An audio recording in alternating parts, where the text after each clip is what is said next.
Hello, folks. It's Patrick Gorman. Hi, this is Jake Busey. Hi, this is Bruce Boxleitner. This is Tom Vera from A Gettysburg Christmas. Hi, this is Bo Brinkman. And you're listening to Addressing Gettysburg. I'm glad you're listening.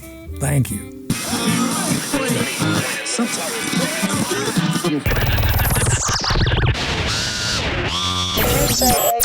Bullshit. Oh my God, I love Bill Edwards. From the Gettysburg Tour Studio. Hi, good night, everybody. You're listening to Addressing Gettysburg Today. I love this podcast. Hello, exactly.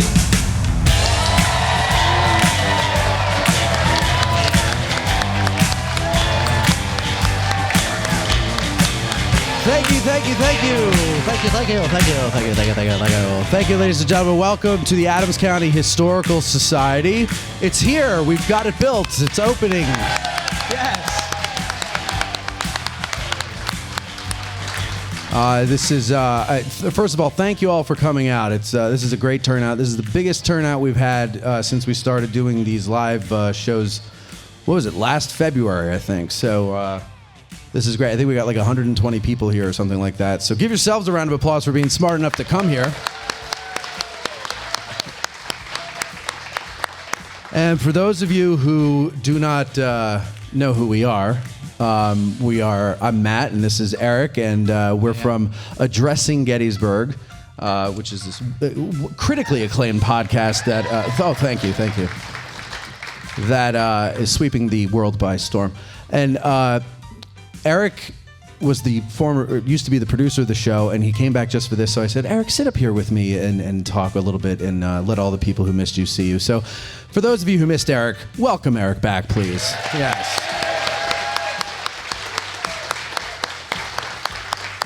Also, he is the owner of Von Dedham & Co., maker of fine leather goods. So for whatever that's worth. But Eric, thank you. Thanks for coming. It's good to have you back, buddy. Oh, I do what I can. Yeah. Did you get a chance to go through the gallery and all that? I sure did. Yeah? What'd you think? I liked it. Yeah, you Very did. much, yeah. Did you go into the Caught in the Crossfire? I did. And as it turns out, I should be dead. Because one of those little bullet hole things on the wall opened up like right in front of my face. Yes, that happened to me. It was my chest. I would have gotten it right through the heart. It would have been a bummer. Yeah, it would have been. But luckily, that's just special effects. But what'd you think of that? Because that's my favorite. Oh, no, that was pretty neat. I particularly enjoyed Tim Smith's rock collection right there at the beginning of the gallery. Yeah, you did? Absolutely. Why? Well, Tim Smith has a great collection of rocks. He is a big rock head. They call him a rock head. I think they're rock hounds, but yeah. Oh, rock hounds? Yeah, is that absolutely. What it is? Oh, what the hell do I didn't know that was actually a thing. Oh, of course. Oh, it is? Yeah, Okay. absolutely. Well, whatever. No, it's great. And all of you guys, you got to go in. You saw everything, right? What'd you think of the Caught in the Crossfire? Was that not... Yeah, exactly. I've done it 3 times now, and every time I still get chills as the battle's getting nearer and you hear the shells going overhead. I love it. It's good stuff. It's really good stuff. So for those of you watching or listening at home, you got to make sure that you get out here. April, 15th is the grand opening, right? So April 15th is the grand opening, and then, of course, it'll be open after that, so you don't have to be here right on the 15th, but you should try to get out here if you can, because it's an awesome place. All right, Eric, we have some celebrities in the audience. We already introduced me. Very good. We miss that humor on the show, don't we? First of all, you might see somebody running around with a very long camera lens. If you follow him on Instagram, you'll know him as Gettysburg Images, but his name is Dave Johnson. Where's Dave? He's back there. Dave's back in the corner there. Dave, thank you for coming out and doing the pictures here. Last October, we had our final Get Out of the Car tour, which is a thing that we do every month between April and October. They're free walking tours of the battlefield. Estella Beard won Listener of the Year. There she is. And she has a beaver skin hat. Listener of the Year of last year got a beaver skin hat because that is, the beavers, that's what's going on. So that's that. Let's see. There should be a guy running around with a red shirt. Where's Ken, the man in the red shirt? Ken Rich. There he is. Reluctant Witnesses Historic Walking Tours. Sweet lady with a wonderful house museum on Baltimore Street. Her name is Nancy Goodmustad. She has the Shriver House. Where's Nancy? I saw her before. Oh, God. Where did she leave? She must have. Oh, man, egg is on my face. Well, anyway, let's give Nancy a big round of applause and the Shriver House.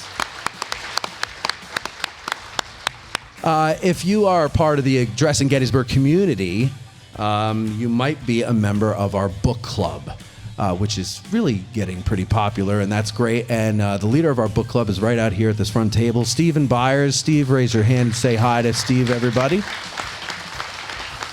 And if you're a listener of AG Today, you know, of course, what you might be missing is what I'm missing, our wonderful co-host, the queen of Addressing Gettysburg, Ronnie Ronstadt, Veronica Bristensky. But her mom is here tonight. Kathy is over. There's Kathy. Yes. Mama Cat.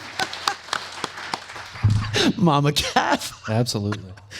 Don't eat a ham sandwich, Kathy. So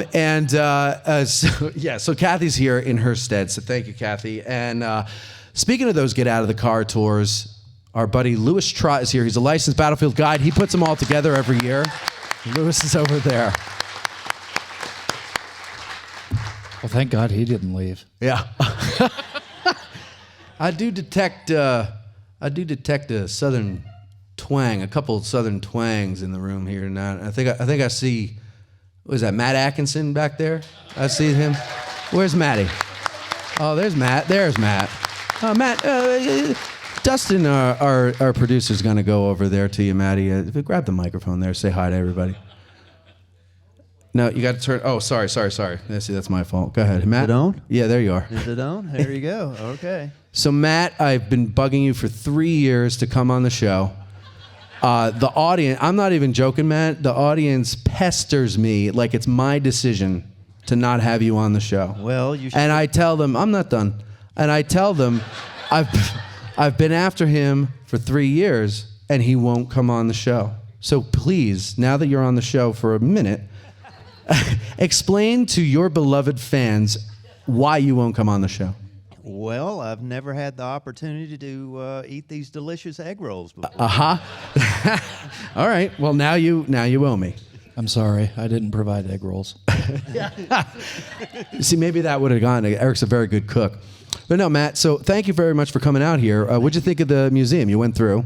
I enjoyed it very greatly. I'd like to urge everybody to come by. I think it's a great addition to the Gettysburg community. I think anything that brings more people, gives people something else to do, something else to look at, and the artifacts are wonderful. You need to come out and see this. Yeah, I agree.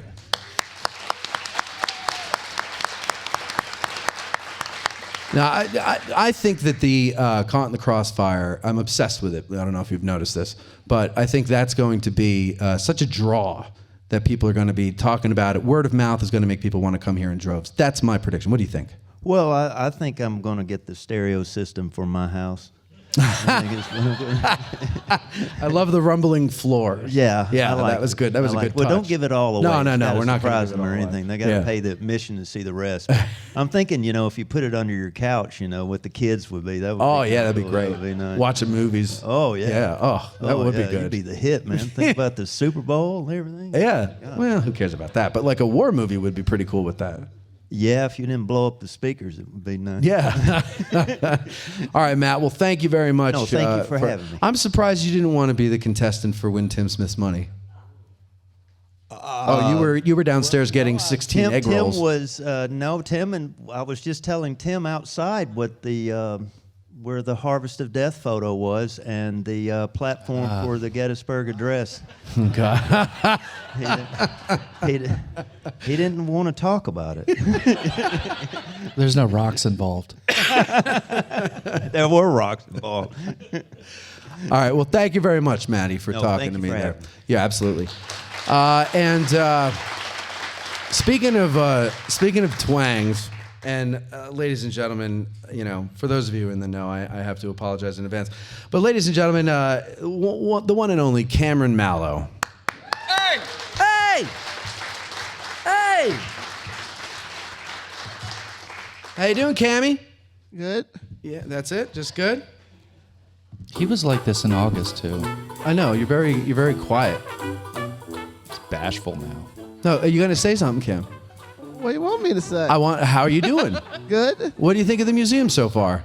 It was very good. Yeah? Are you enjoying the food? Yeah. What'd you eat? I tried one of the egg rolls. That's all you had? Yeah. Come on, you got a figure to maintain. What do you mean, one egg roll?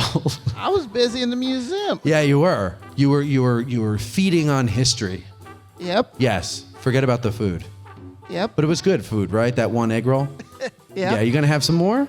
Maybe. Maybe. I got half a sub in the back if you want it. No. Half. No. I'll take the other half. No? All right. You're a dud. I saved you for last because I thought you would be vociferous, but you weren't. Vociferous? Whatever. Boisterous, maybe? I thought you would be a little bit more interesting. Okay, that's it. Thank you, Cam. I'm sorry.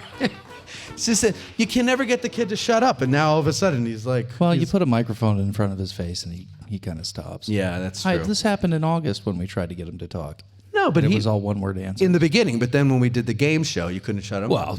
Well, yeah, I know. He kept trying to take the microphone out of my hand. Yeah, he does that, doesn't he? It's my microphone, Cam. All right. What? Now you don't have Now the he microphone. wants We to can't talk. hear you. What are you saying? You got a megaphone now. It's great. Thank you for sharing that inside joke with 120 people that don't get it. Thank you, Cam. All right. Now, I just like to tease Cam. I'm not really that mean. We get along fine, don't we, Cameron? Yes. Okay, great. Thank you. All right. So what we're going to do is we're going to take a break. We're going to come back. We're going to talk. Well, first of all, here's what we got going on for the rest of the show tonight. We have Andrew Dalton, Jake Borrit, Tim Smith, and Sue Boardman, who will be on. And we have a game show, Win Tim Smith's Money, where the winner will win a free year membership to the Adams County Historical Society. And then we're going to take questions and answers from you guys. So pay attention to the show, because there's going to be an opportunity to come up here and ask our guests whatever questions you want about the museum or whatever, and all that stuff. But in the meantime, we're going to take a break. We'll be back in a couple of minutes, and that's it. We'll be right back. We are too. We'll be right back.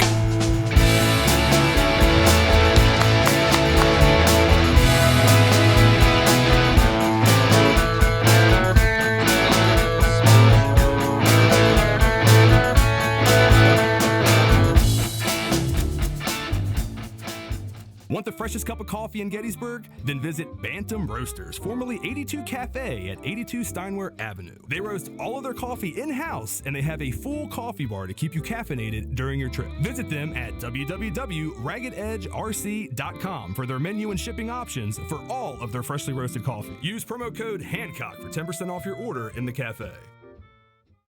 Enjoy historical stories on the History Fix platform. Explore movies, short films, and documentaries. Addressing Gettysburg podcast fans receive an extra $5 off the first year's annual subscription. Sign up at historyfix.com and use promo code Gettysburg. Every subscription includes a 7-day risk-free trial. Escape into history with History Fix. This episode of Addressing Gettysburg is brought to you in part by me, audiobook narrator Mike Scott. Narrator of Savis Beattie's Bloody Autumn, the Shenandoah Valley Campaign of 1864, and Unlike Anything That Ever Floated, the Monitor and Virginia and the Battle of Hampton Roads. If you are an author or publisher interested in having your titles produced as audiobooks, or even just in learning more about the process, give me a shout. You can find my contact info on my website, MikeScottVoice.com. That's MikeScottVoice.com. The 1863 civilians of Gettysburg were reluctant witnesses to the Great Battle. Join Ken Rich, the man in the red shirt, for his historic town walking tours. You could book these tours by emailing ken@gettysburgtownhistory.com. That's ken@gettysburgtownhistory.com. And when you're in town, look for the guy in the red shirt. And Civil War Trails. It's the world's largest open-air museum, and they offer over 1,300 sites across 6 states. Drive the Gettysburg campaign turn by turn, paddle to Frederick Douglass's birthplace, or hike to remote earthworks and artillery positions. Visit civilwartrails.org to request a brochure and explore their interactive map. Follow Civil War Trails and create some history of your own. You're listening to the Addressing Gettysburg podcast with Matt Callery. Seems like we haven't seen you in forever. Welcome back to Addressing Gettysburg Today. Here's Matt. Thank you. All right, now, I you do these live shows, and you make a list, right? But I have a million lists here, and I can't read my own writing, and I can't believe I forgot this before, and I'm so embarrassed. And I do this now with the deepest apologies to probably the only actual celebrity in the audience, Jeff Sharer, ladies and gentlemen. Jeff, I apologize profusely. I am so sorry. I'll show you the list at the end. I squeezed it in because when I was writing the list, you hadn't arrived yet, and I was like, I don't know if he's coming.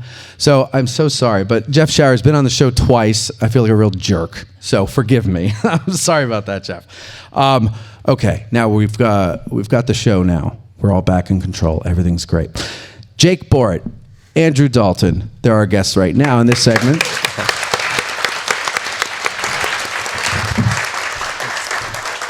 Now, gentlemen, let's talk about a couple things here. The Caught in the Crossfire, you were both instrumental in that. Well, Andrew, first of all, explain who you are for the people at home who don't know, how they can't know. But who are you? What do you have to do with any of this? I'm the director here of the Adams County Historical Society. Grown up in Gettysburg. I went to high school here, to college here, and then I was fortunate enough to have the opportunity to lead the organization after I graduated from college in 2019. Yeah. And we started this capital campaign shortly thereafter to build this new facility. It was originally a $5 million project. It turned into a $12 million project that we've now fully funded thanks to so many wonderful people, Nice. including so many of you. Yeah. Thank you. And I have to say, when you come up in conversation and you're not around, I often refer to you as a wunderkind. I mean, how old are you? 26. 26 years old. Yeah. I couldn't even tie my shoe when I was 26 years old, and here you are, the head of this big organization, and you had a lot to do with all of this. Well, you should be proud of yourself. Thank you. It's been a really... Yeah. Well, my dream is to do things like this. I never thought we'd get to build the museum for this community that tells the story of this community. And I'm fortunate to so many people, Jake and Tim and others, who really made it come to life through their skills. But it's just so nice to see everyone enjoying the building and the museum. Sure. And that's something very commendable because there's something creative about this place. Like it's not just a museum, right? I feel like you listened to people and you pulled all of your creative resources. Well, you didn't ask me, but everybody else. Everybody else, though. No, really. And it seems like there's imagination used here, which is one of the things I really love about it, right? Because how do you make everybody loves Gettysburg, everybody loves the battle, but how do you make the rest of Adams County interesting?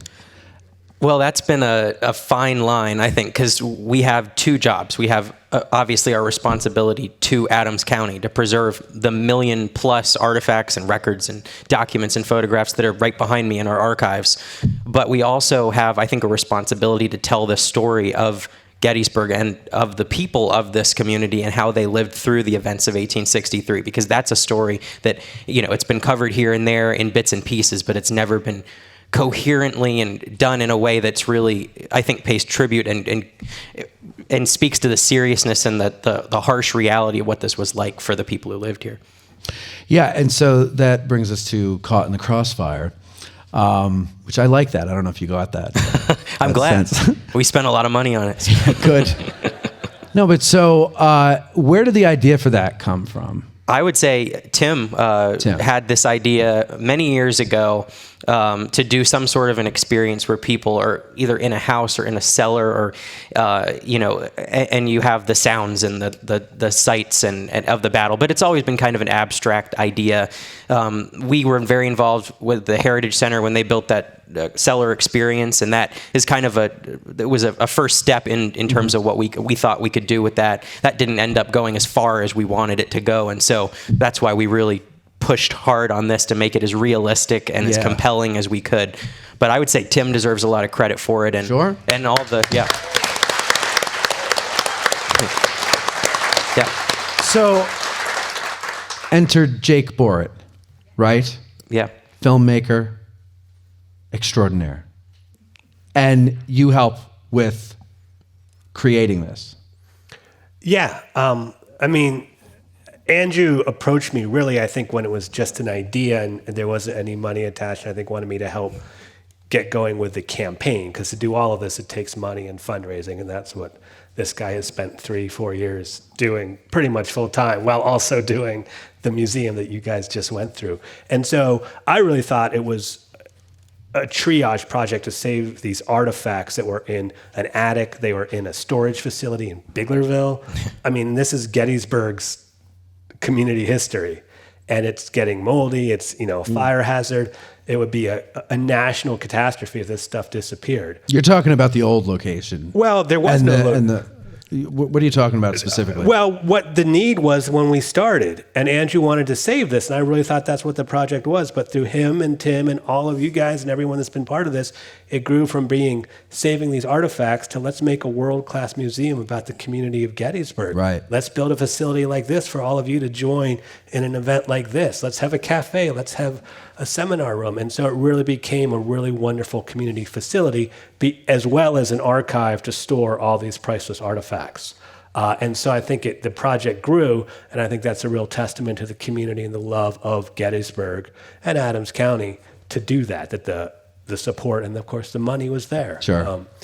And so and I got involved, Andrew got me involved, and I was doing a campaign video. So I reached out to some people that, let's get some celebrity firepower. Our in-house celebrity, Jeff, is here. And we got Stephen Lang and Ken Burns. And so we put together a video that sort of made it a Gettysburg and national facing campaign for our local historical society. So we're going to go through each of these guys that you just mentioned one by one. Let's start with Jeff. In the Caught in the Crossfire, there's a little, what would you call it, like skit or something, some It's dramatization. Yes. Yes, Yeah. and the script was written by Jeff. That's right. And it's based on real accounts that we have in our collection. And Jeff, as he always does, masterfully takes these real words and then, we don't have dialogue of what that experience was like. There's nothing like it. And so we needed somebody who had the ability to kind of put you in your mind's eye, create that scene that based on these real stories that are written years later, as a memory, not as an immediate piece of dialogue between panicked family members. And so Rex was a real dog? No, but there is a real dog that Rex is based on. I'm sure Tim knows the name of the dog, right? What was a worse name, I think? It was the Bueller's dog, right, Tim?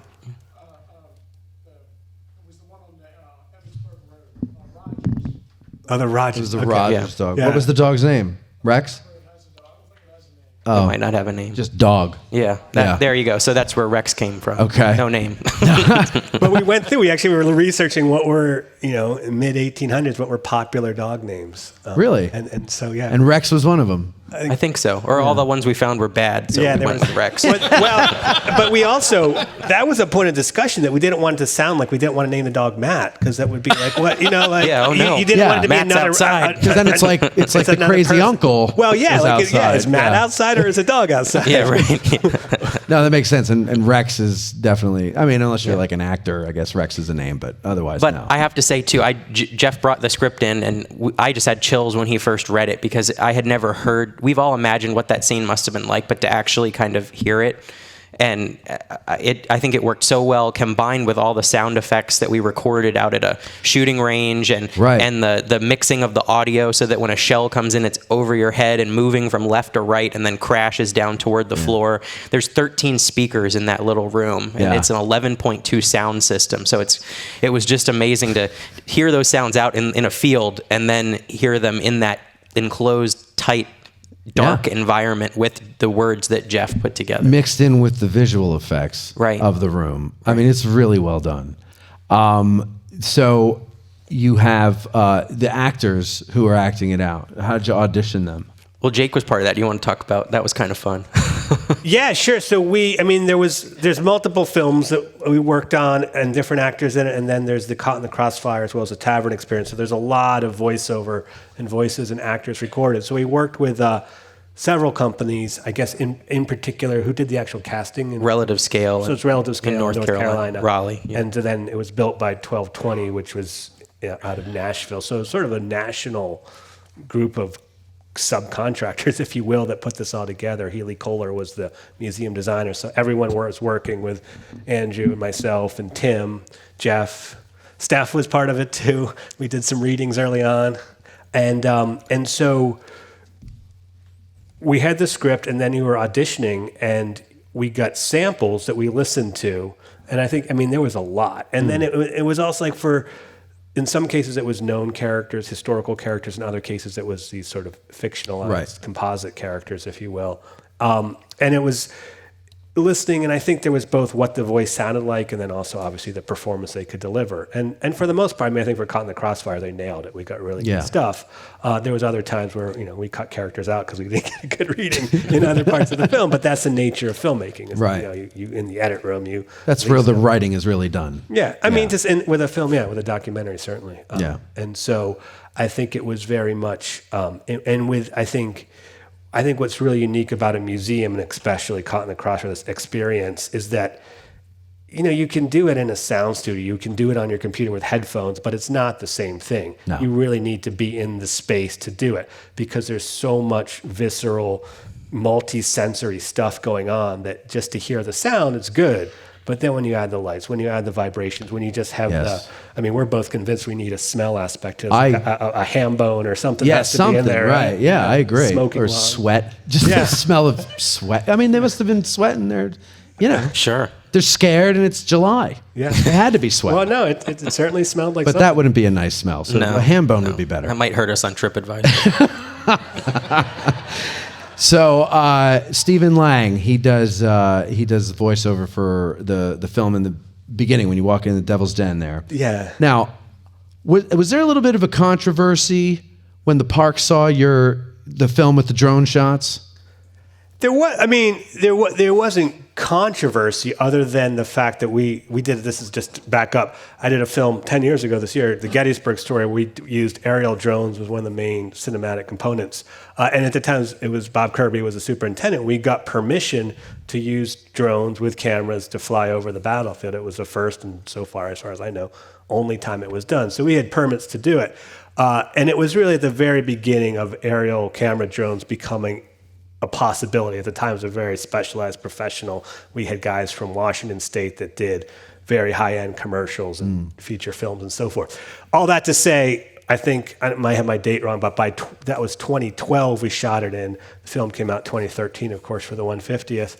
And by 2014, maybe 2015, the national park had banned drones from being used because of several bad incidents where people use drones in inappropriate ways, I think at Yellowstone and Yosemite, and violate, damaged artifacts or nature or something like that. And so it was then banned. At the time we did it, it was fine. Yeah. So all that to say, was it controversial? I don't think it was controversial. Not at the time, but it was unique. Yeah. And so you reuse that footage for this, I guess is what I'm getting at. You didn't go out and use a drone in the last year. No, you used old footage for that. So just so it's clear. I just want to make sure it's clear. And a lot of that opening film, this opening film on the Devil's Den rocks, that's mostly time lapse. That was another thing that we had really special permission to do, was be on the battlefield overnight to shoot the aerial, the astral time lapse of stars as the Earth rotates under the stars, or the stars rotate over the Earth, depending on what you believe. We welcome everybody. And don't get into dinosaurs. and so we had that footage, and that was one of the reasons. I mean, that's what Andrew said to me early on. Is he liked the look and the feel of the Gettysburg story. Yeah. How can we bring that to these subjects? And I was really excited. And I will say that opening film on Devil's Den, it's called Enduring Witness. Tim, when we're talking, Tim probably knows more about and loves Devil's Den more than anybody on earth, except for maybe Gary Adelman. You're tied, I guess. You're number 1 and 1.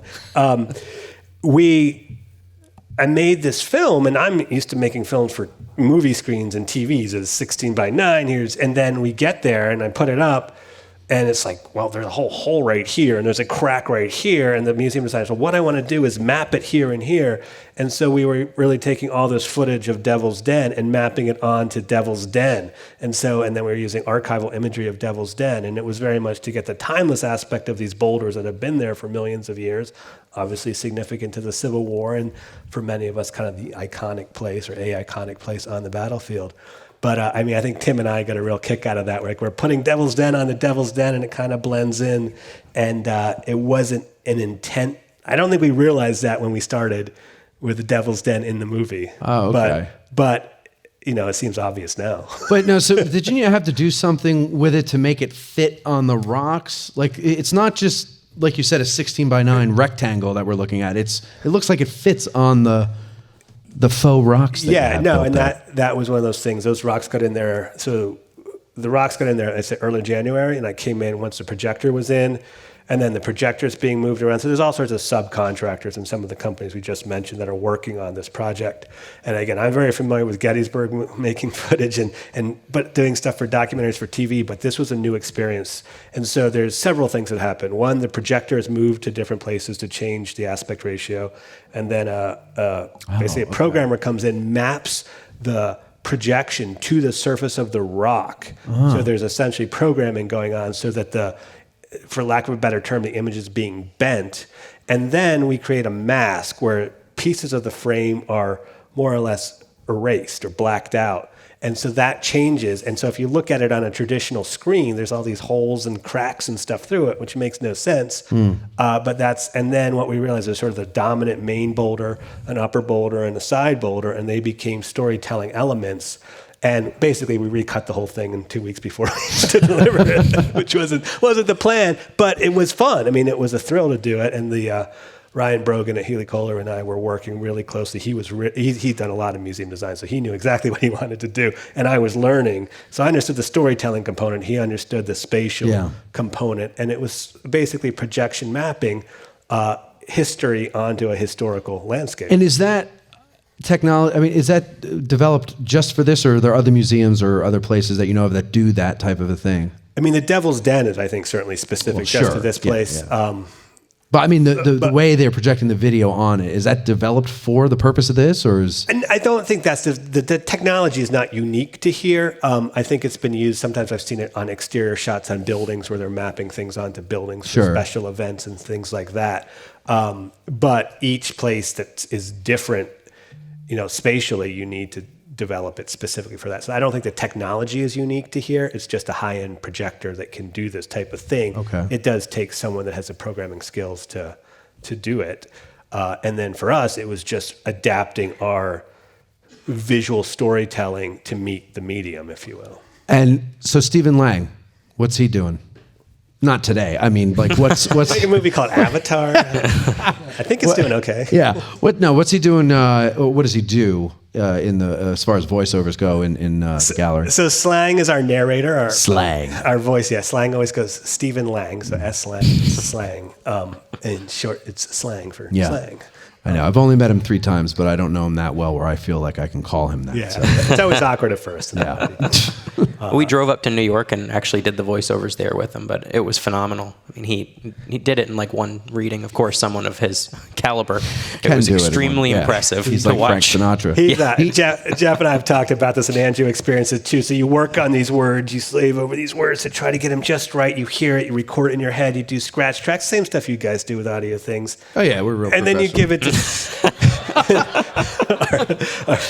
And then you give it to Stephen Lang, and you hear it in the monitors, and it's just and it's like you start to think and write how he wants to sound. And of course, I love the way he speaks. He's got such a great voice. And remember, he did that. He did a podcast about one of those serial killers out in California. Ocala or I don't remember his name. I don't know the name, but the game show killer. Yeah. The guy who went on the dating game killer. That's what it is. Anyway, but he narrated it, and I don't even remember the story. I just love listening to his voice. He's really good at that. He's both got a great voice. He's also a great character actor as well. So he can deliver everything from Jenny Wade to Stonewall Jackson. Yeah, right? yeah.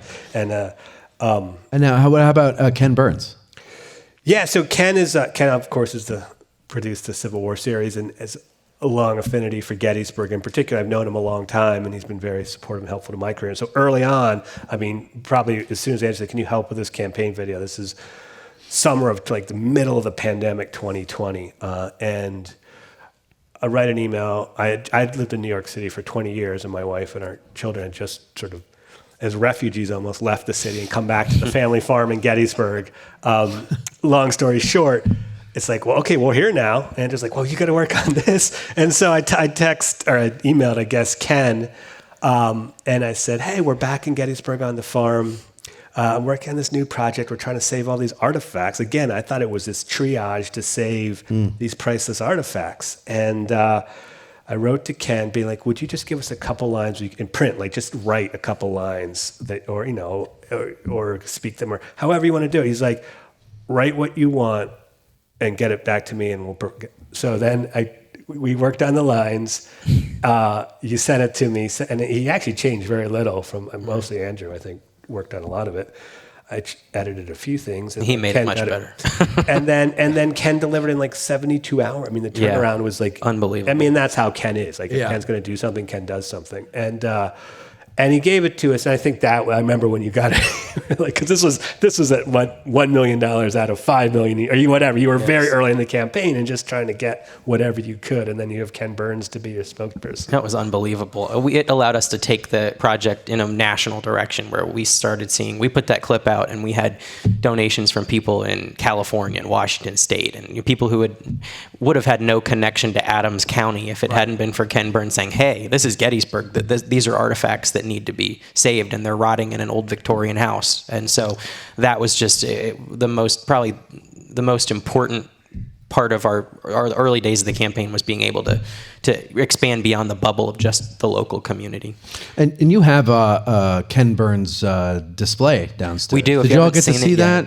Yeah. In the lobby, the camera he used to make large portions of the Civil War series is on display downstairs in the lobby for the rest of this year. So cool. We were really so it's thrilled. on loan. It's not he didn't give it to us. Okay. We're not that special. Right? Yeah, right.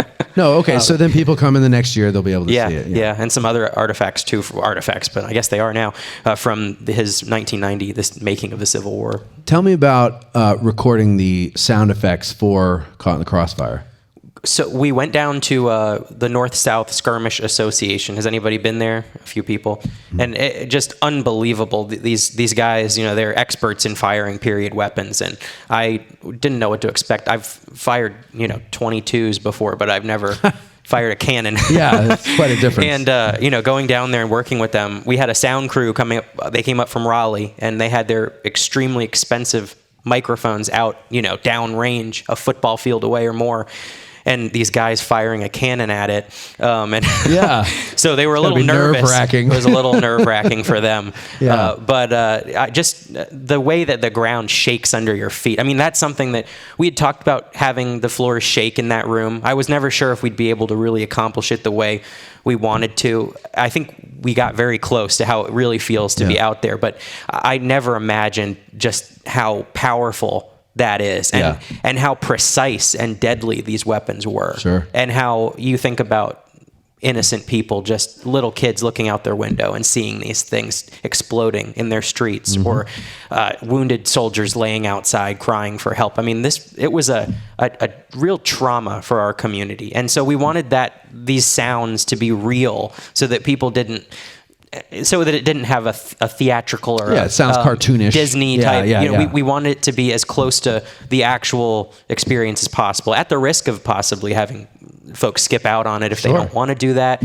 We've had some combat vets who've been uncomfortable in there, and we always try to warn everybody that these are the real sounds, and they may be close to home for some people. But I think that's great, and I might be a little bit extreme here, but I think people should come to a place like this, or any museum that deals with war, and be horrified. Sure. Because maybe if enough people get horrified, they'll avert future wars, because of you know what? That little experience at a museum scared me away from. I don't want anything to do with this, Right. And we were developing it kind of during the news cycle, the Ukraine news cycle, and even some of the firsthand accounts that they were conveying through news outlets were almost chillingly similar to the accounts of Gettysburg. And I think people don't imagine an American community going through something like that. And I think that may hit closer to home than anything in there when you hear a little girl's voice that might sound like your own daughter or sister, and parents comforting children. It's a universal experience, and we never had that goal originally to kind of have a broader purpose to it to help people understand war and how it affects civilians. But I think looking at it now, we've had a lot of people mention that, and I'm very happy that we can allow people to understand how serious and that this is something we want to avoid here again. Well, I think you guys did a fantastic job with that. I mean, I've been raving about it ever since you took me through a couple of weeks ago or a month ago, whenever that was. And for those of you listening at home, you got to get here and you got to see it, and you got to do it this year. You can't wait until next year or when we have the time. Make the time. You got to get down here, make the time. You're going to love this. Andrew, Jake, thank you very much. Jake, I finally got you on the show, but we'll get you on another time. Thank you guys very much. We're going to take a break. We'll be right back.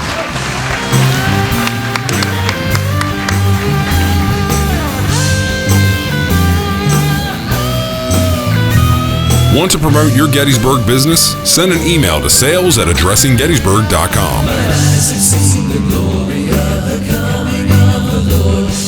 Trampling out the vintage when the grapes of wrath are stored.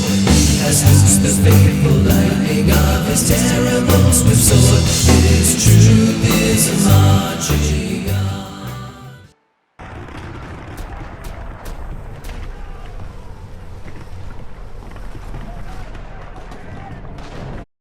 Seminary Ridge Museum and Education Center, Gettysburg's premier museum, is housed in the historic Lutheran Seminary building constructed in 1832, a witness to the first day of battle. The museum's 3 floors of exhibits connect visitors to the dilemmas that led to the Civil War, provide a powerful and personal view of the battle's first day, and explore one of the battlefield's largest hospitals. No visit to Seminary Ridge Museum and Education Center is complete without a guided tour of the building's famous cupola, where on the eve of battle, officers and civilians saw thousands of Confederate soldiers' campfires burning to the west, and Brigadier General John Buford watched for vital federal reinforcements as fighting erupted on the morning of July 1st. Today, you can stand where Buford stood and discover how this view helped chart the course of the Battle of Gettysburg. Your trip to Gettysburg is not complete without a serious visit to Seminary Ridge Museum and Education Center, Gettysburg's premier museum. Purchase tickets online at seminaryridgemuseum.org or call 717-339-1300. To get tickets or a cupola tour, listeners may call or walk in and mention Addressing Gettysburg, or by ordering online using the promo code AG1863 for 20% off. Seminary Ridge Museum and Education Center.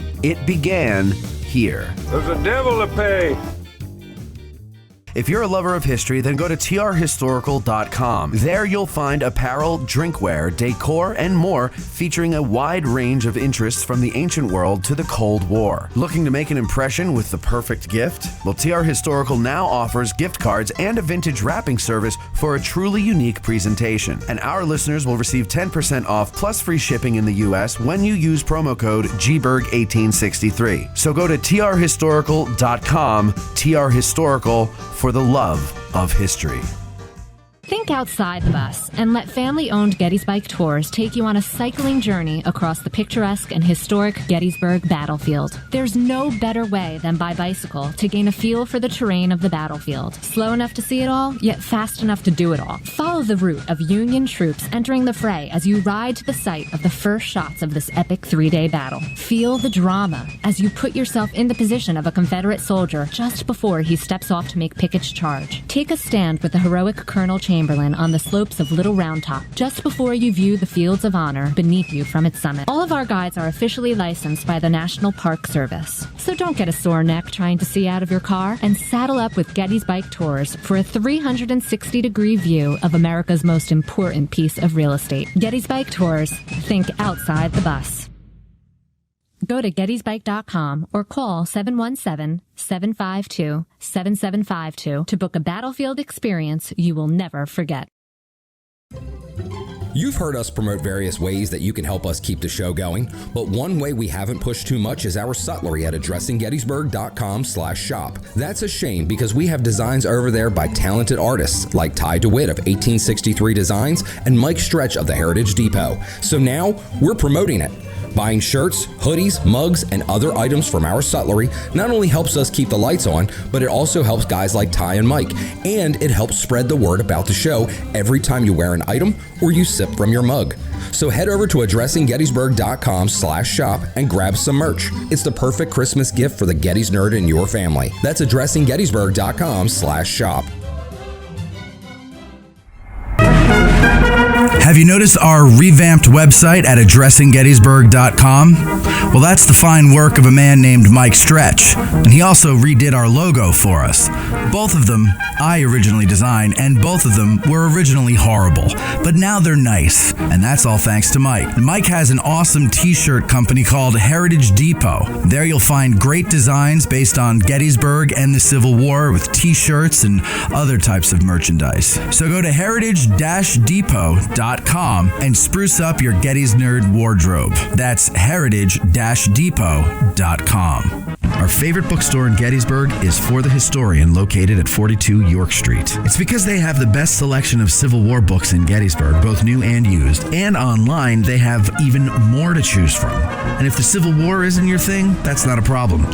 This is For the Historian, after all. They cover history from the ancient world to the 21st century with a strong selection of World War II and American Revolution books. It's astounding how many thousands of titles from Osprey, Savas Beatty, UNC Press, and more they have in their store.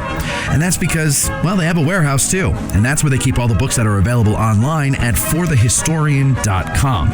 And folks, if you go to forthehistorian.com now and order books until you're blue in the face, be sure you mention that you heard about them on Addressing Gettysburg in the Note to Seller box, and they will refund your shipping costs. And if you prefer to stop by when you're in town, well, you could do that too.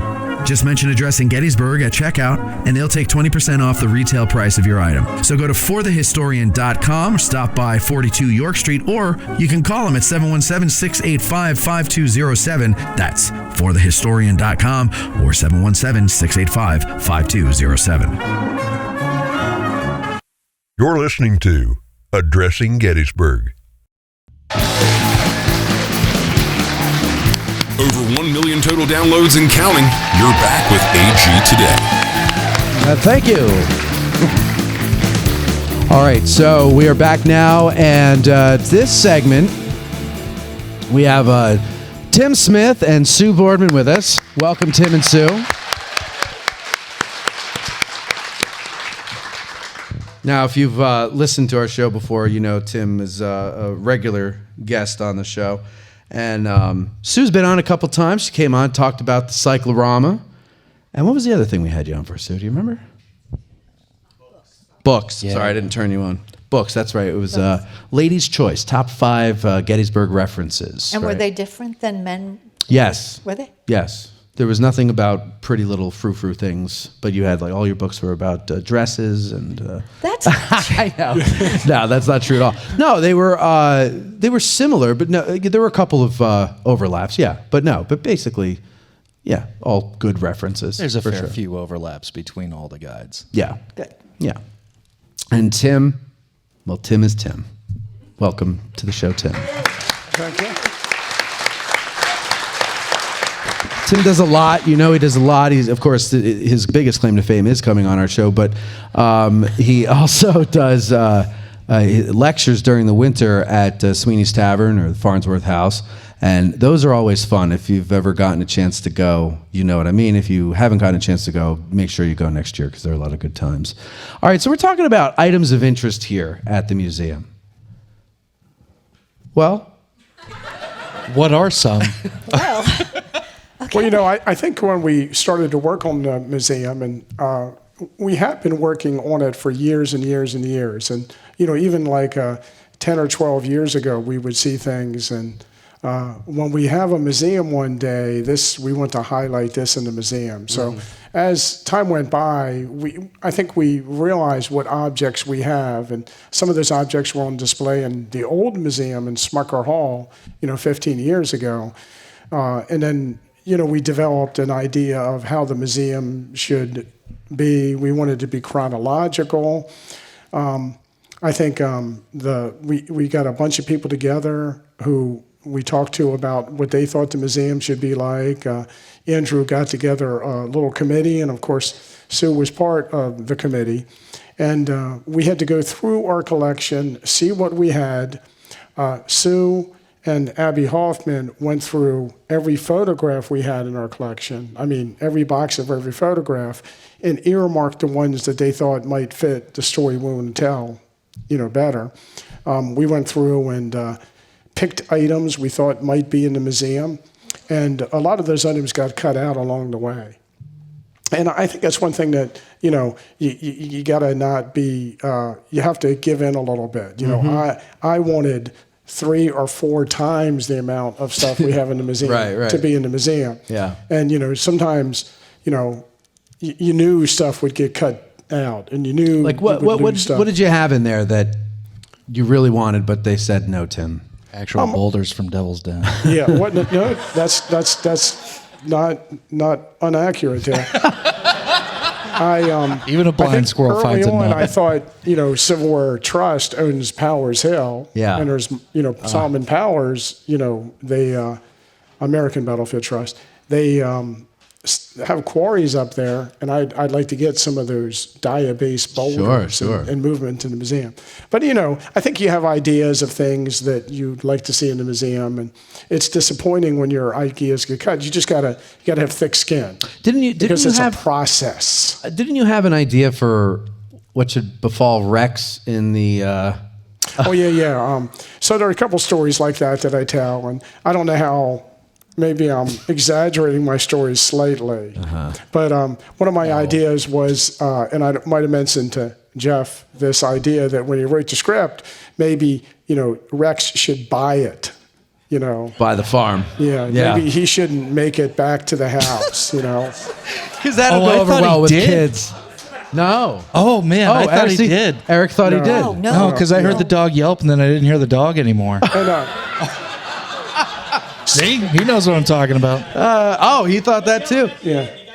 Oh, yeah, well, we meant to, you tweaked that a little bit there. He got wounded. In that same vein, I remembered after we were talking about it earlier that the dog is based on a dog that is at Peter Rogers' farm on the Emmitsburg Road during the battle, the farm that Josephine Miller bakes bread for the soldiers in. And his name is Cain. In the account, they specifically mention, it's an 1865 account where the family told the story that Cain ran away and they thought they lost Cain. And then, Cain came back, and, Cain doesn't like tourists to the house, and, tries to bite one of the tourists. And but his name was Cain. I thought that was kind of interesting, but it was, everything is a process, finding a good name for the dog. I wanted, it's kind of dark inside the house, but I keep thinking I might put a dog dish in the corner that says Rex on it. That's a good idea. Nice touch. Yeah. Yeah. Yeah, actually, we had a good... Did they do that back then, though? Probably not. Yeah, but whatever. Go ahead. Sorry. I think we had a good give and take. I think the Haley Kohler, our designer, kept pushing... But you've got this great battle, this most historic moment in American history. You got to play on it, and I think we, as the Adams County Historical Society, were very careful about not letting the Battle of Gettysburg run away with our museum, because this is about Adams County. This is Adams County, citizens, right? And even though we do have some battle focus, it's from a citizen's perspective, right? Which I think was important. Now, if the only thing I remember we had to balance Tim on was it was supposed to be a Jenny Wade museum. It wasn't supposed to be. And well, he thought it was. So we had to tone that down a bit. Yeah. Jenny Wade, John Burns, and rocks. Yes. Yeah. Something That's about Tim. corpses. Yeah, I do look at it now and think there might be a little overemphasis on Devil's Den at the beginning, but that's just how it came together. But that's pretty cool, though. I mean, that's a cool thing. The first time you walk in and see that, that's pretty cool. But two things about what Sue said about the county is that, so early on we came with this concept, and the whole committee came with this concept that we do 1/3 on the Civil War, 1/3 prior to the Civil War, and 1/3 after the Civil War. And that's kind of how it flows. And then the second thing is that, been at the Historical Society for a long time, and I've known a lot of local people, and they rail against the battle and how that's, overtakes the other part of the story. And every time I discussed this museum with one of those people who was afraid that that we'd emphasize the battle in more than local history, I usually tried to explain it this way, that, the Battle of Gettysburg is a watershed moment in our community. Sure. And we know that people from the outside who are coming into Gettysburg are interested in the battle and interested in the community during the battle, and that by highlighting that, it brings all this money into our community, and we can use that money in our community to also highlight our local history. Mm-hmm. So you got to get them here with something. Yeah. People say all history is local. So you might notice when we do tell the story of the local history leading up to and after the battle, we highlight a national event in with our local history, such as dinosaurs, or such as life on the frontier, or the Revolutionary War, or World War I or World War II, or civil rights or segregation. Well, let's get into that, because we've been focusing a lot on Caught in the Crossfire. But what are some other points of interest that you have here? Because you mentioned, dinosaurs. Yeah, we wanted early on. We knew we'd handle the dinosaur footprints, and I'm curious for people who are Gettysburg aficionados who come here. Did you know we had dinosaur footprints in our collection? They're nodding their heads. Well, there's a big dinosaur battle here. Yeah. Dinosaurs. This is battle country. Yeah, we have slabs of footprints that came from a quarry in Latimer Township along Bermudian Creek, not far from York Springs. Okay. And it's pretty extraordinary. About 30 or 40 different slabs were taken from this quarry in the 1930s. And one of these slabs today is on display at the Carnegie Museum in Pittsburgh. And one of the slabs is on display at the American History Museum. I should say the Smithsonian and the American Science Museum. I don't know what they call it in New York City.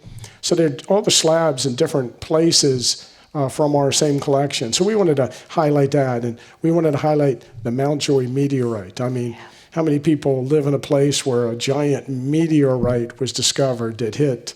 We're not even sure when the meteorite came to Earth. So we wanted to highlight that, and of course, we have the history of our town, which is pretty famous, and we have some pretty interesting items dealing with the history of the town. So we came up with ideas to tie our local history into galleries that would be exciting. Sue, what stands out for you? What do you like in there that besides Caught in the Crossfire? I love the Sherfy tree. The Sherfy tree. That's a replica. Well, it's a well-done replica. Yeah. I was pretty impressed with Haley Kohler's recreation of that tree, and also that we put the representative ball in the tree, and then the real ball is in the case. But what's really cool about that tree is a lot of locals know the story of how that tree fell. It didn't fall accidentally. A lot of people here who are collectors know the Small family, the horse soldier family, and Chad Small actually lived with his family. A lot of those kids were raised in it was called the Staub Farm, but it was a Sherfy tenant house. And it was moved across the street from the Sherfy Farm at some point in the pre-1900, just pre-1900, I believe, right? So they grew up in that house, and Chet was, a neighbor and a friend, the man who lived in the Sherfy house, and they used to, drink at times.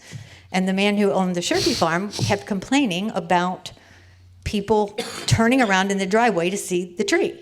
Okay. And so he and Chet were talking about this one day, and Chet shared with us that he suggested the guy, why don't you cut it down?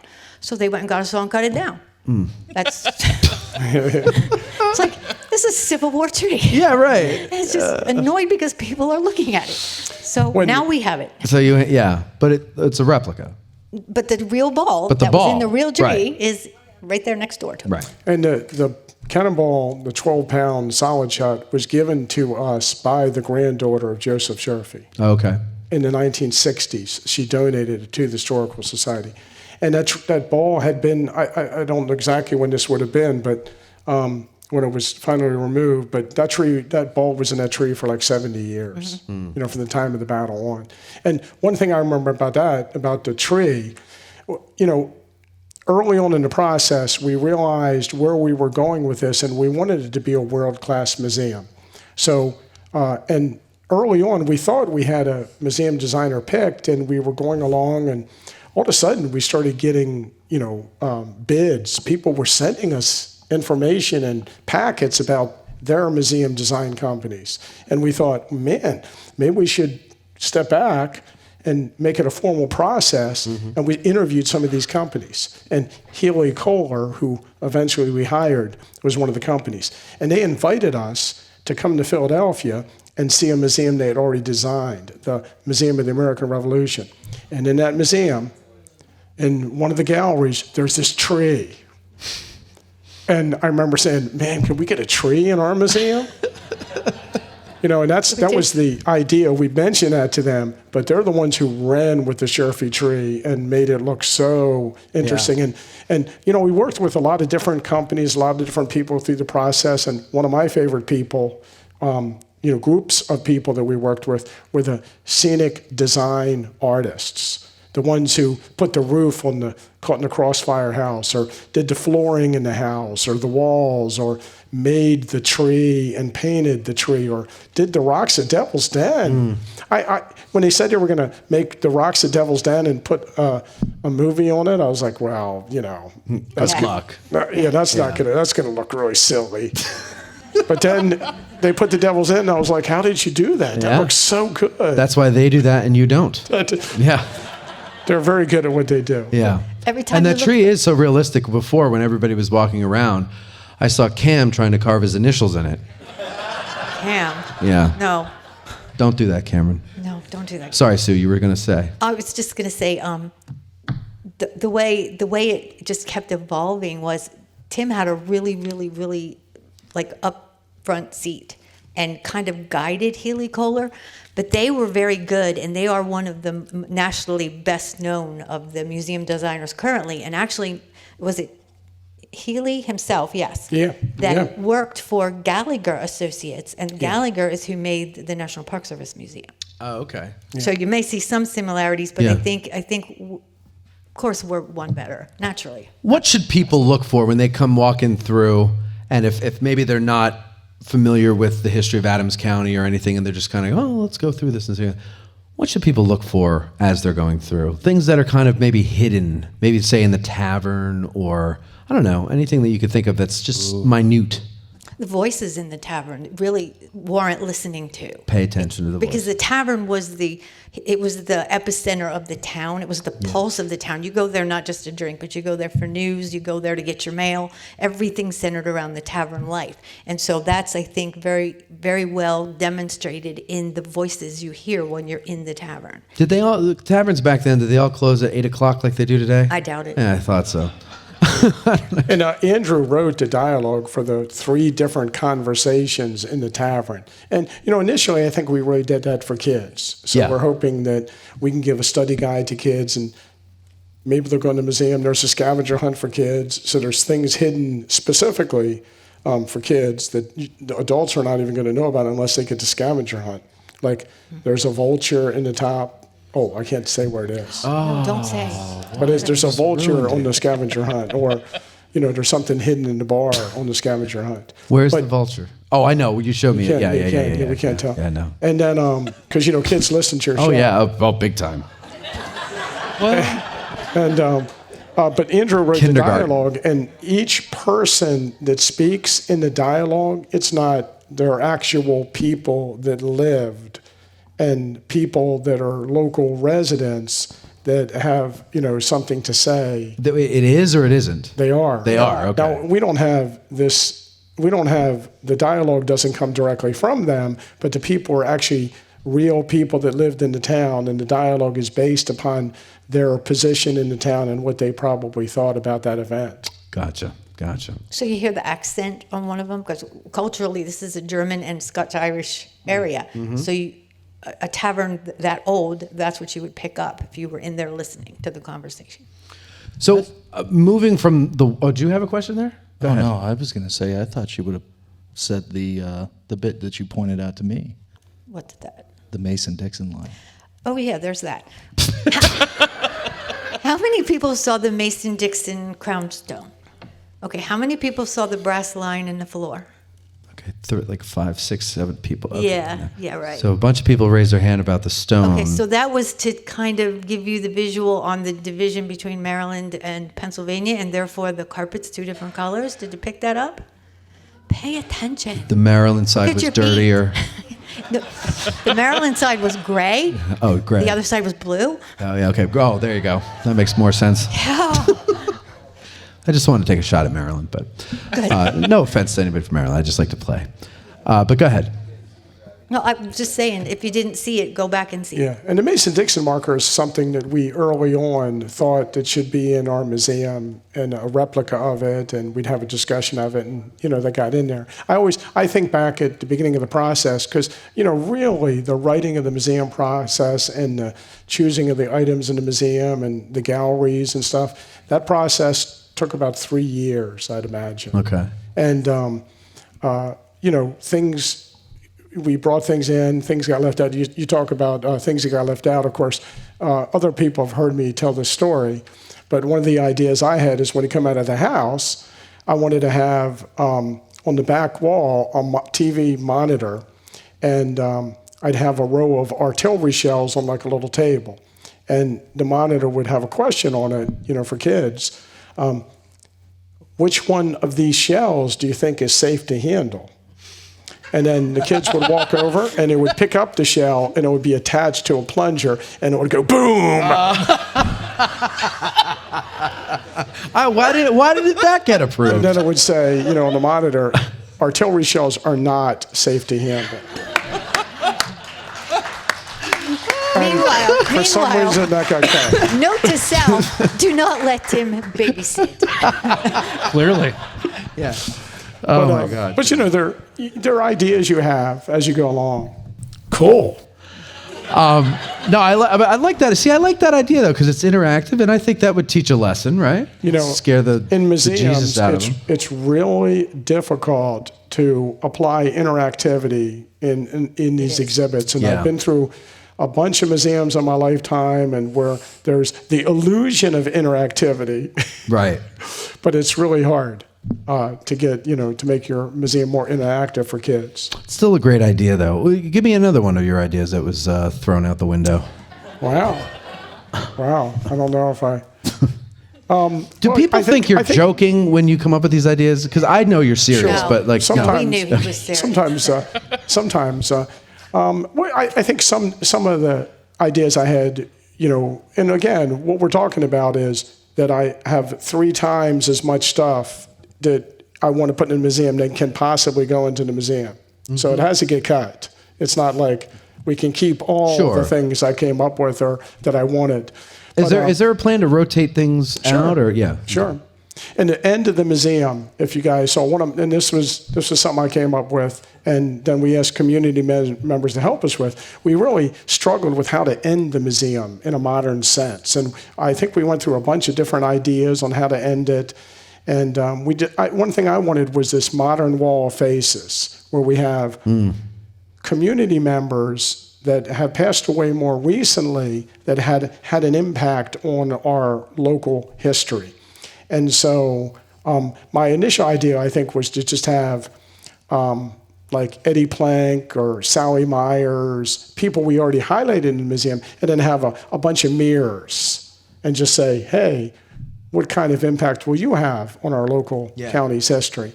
And then it expanded into this idea of having more recent community members on a wall and honor them.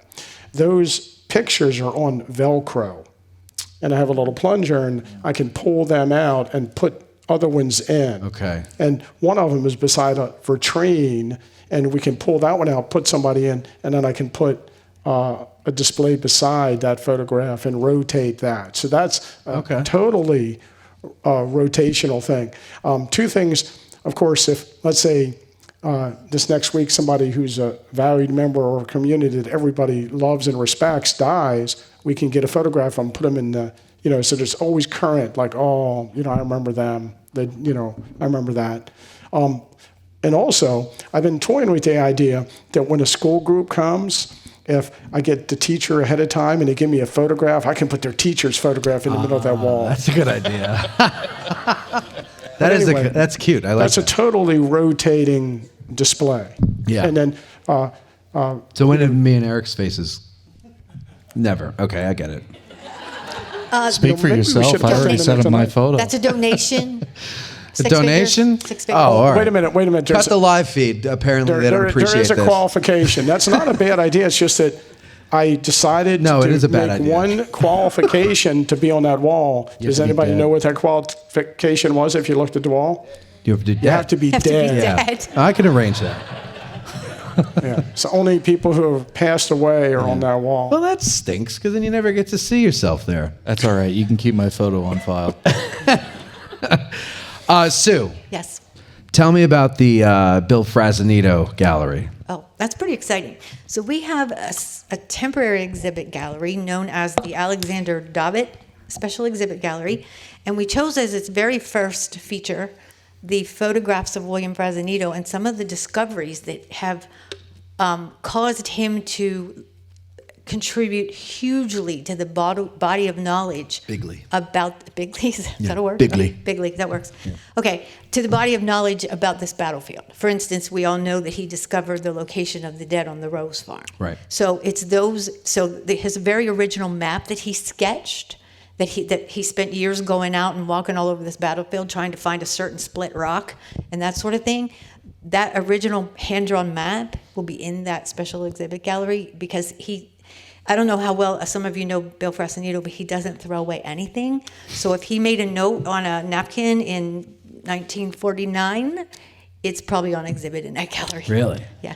It's pretty cool though. There's some really impressive stuff in that gallery. And that's going to be open by the time the grand opening takes place in April. Now, both of you are into photographs. Yes. And so how much say did you have in choosing what's going into that gallery? It was a pretty good collaboration with Bill, actually. So the two of you worked together with Bill. Yeah, it's like, so Bill, tell us what your favorite stuff is, and then we... Yeah. I know Tim is like a huge, Bill was a big influence on Tim. You too? To a point, yeah. Yeah. So Tim, what's that like, Tim? Because he's like your hero. Yeah. And now you get to work with him. Yeah. Well, I think I worked with him like when I first met him. I feel like I've been working with him all all through his career. By now, I didn't mean now. I mean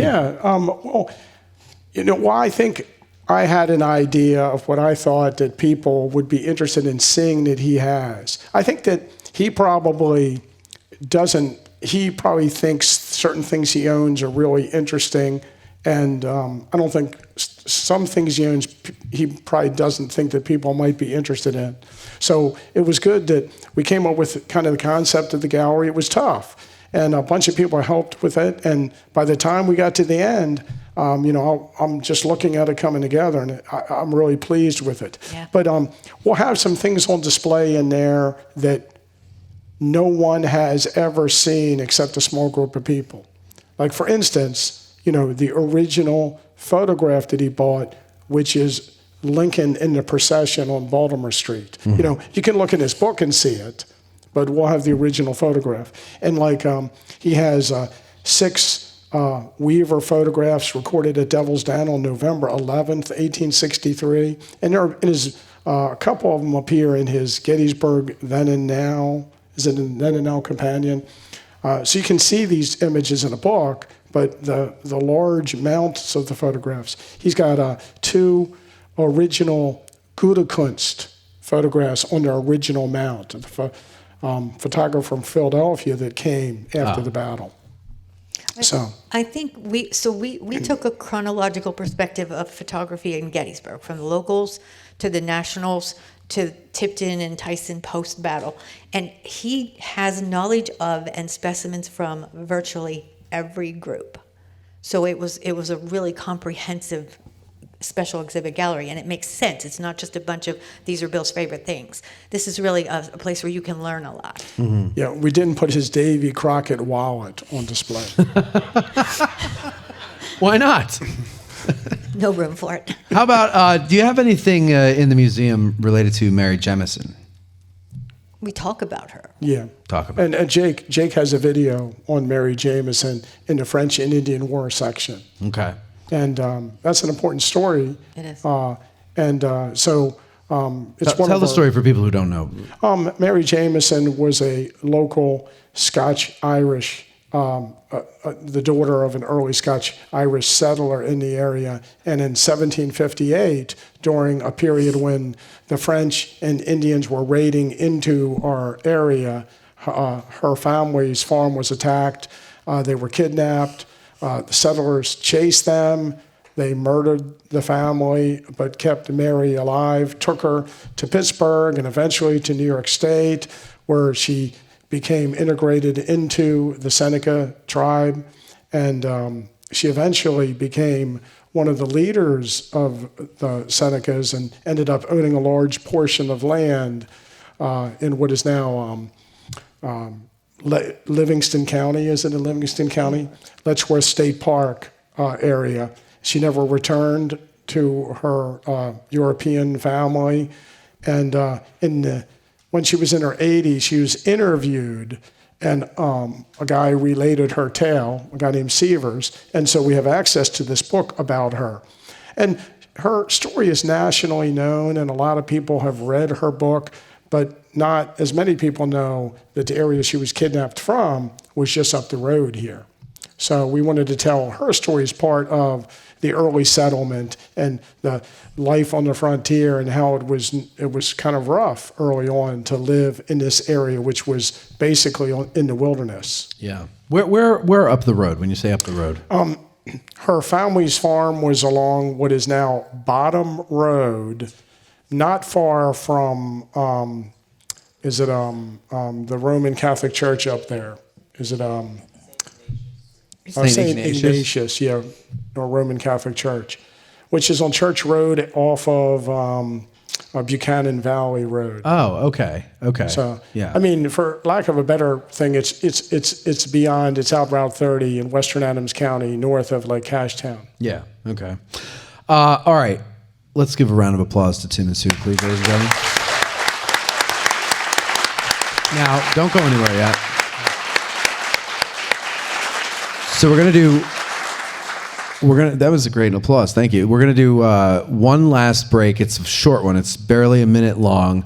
And then we're going to come back with Win Tim Smith's Money. And so it's just going to be easier to do this now. Tim, you're going to have to go hide in Andrew's office. That's our isolation booth. Okay. Hopefully you can't hear anything from there. We should have tested that. And then where's our contestant? Where is he? Okay. Over there. Okay, very good. There he is. So when we come back, this brave soul is going to try to win Tim Smith's money, and we'll see if he can do it. I don't know. I have faith. I think he can do it. So anyway, that's it, ladies and gentlemen. Thank you. We'll be right back after these words. Go ahead, Mark.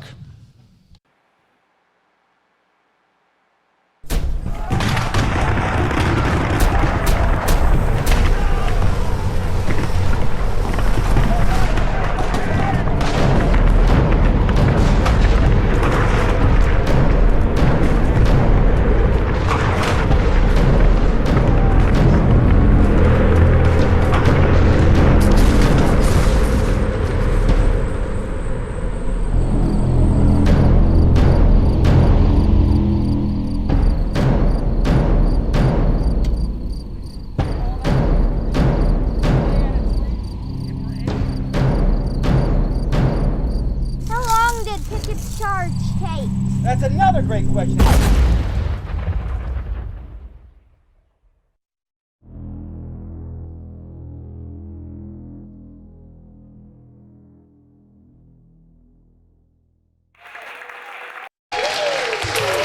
And now, it's time for Win Tim Smith's Money. And here's your host. He's good enough. He's smart enough, and doggone it, people like him.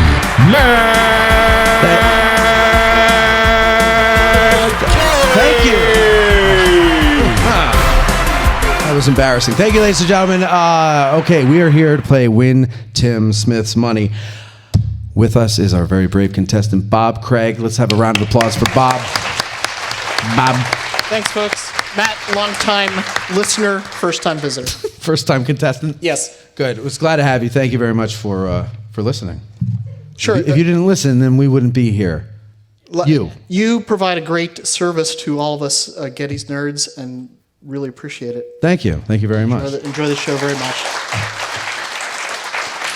Just send me a request on PayPal, and I'll get you for that. All right. Thank you. All right, so here we go. We're going to do Win Tim Smith's Money. You're going to get 10 questions. No pressure, but at stake here is a free membership for a year to the Adams County Historical Society. What? Matt, How many you already have it? Are these no? Okay. Are these questions concerning the museum? They're concerning things, yes, that you might have seen downstairs. Okay, the museum that Tim Smith has just spent the last 10 years designing and Yeah, building. but that one? That doesn't mean he knows what. Andrew Dalton did these questions, and he purposely made them hard so that Tim couldn't get them. Good luck. Here we go. What could go wrong? No, here we go. You're going to do fine. All right. Okay, are you ready? I'm ready. We're not doing this for time, so don't worry, but try to do them as quickly as you can, okay? Because I get these the people picture. want to go home. Yep, I'm All right, with you. Here we go. Question number 1. Gettysburg. Yes. Now, here we go. All right. What year was Adams County founded? In what year was Adams County founded? 1835. 1835. What health crisis did a young Dwight D. Eisenhower face as commander of Gettysburg's Camp Colt? The 1918 flu pandemic. Beyond the Battle Museum features a recreation of the famous cherry tree struck by a cannonball at which battlefield farm? The Sherfy Farm. In what township was a meteorite discovered by local farmers in 1887? Pass. Alrighty. The land visible just outside this room was owned by which farmer in 1863? We're talking about Channing's Knoll. The Channing Farm? The Channing Farm. Is that your answer? Is that your final answer? Sparlow's No Knoll, help but from it's the audience, I know this answer. Okay, you want to pass? blanking. All right, we'll pass on that one. Name any I'm president. gonna come back to it. Sure, any president who visited Adams County. Teddy Roosevelt. Prior to Lincoln. Buchanan. All right, and what was Mamie Eisenhower's maiden name? Dowd. Who I knew yelled that one. out? I knew that one. Who was that?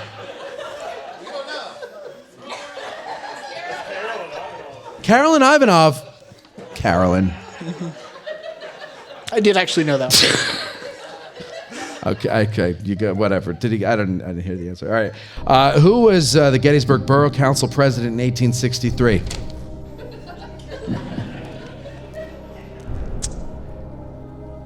Gettysburg Borough Council president, 1863.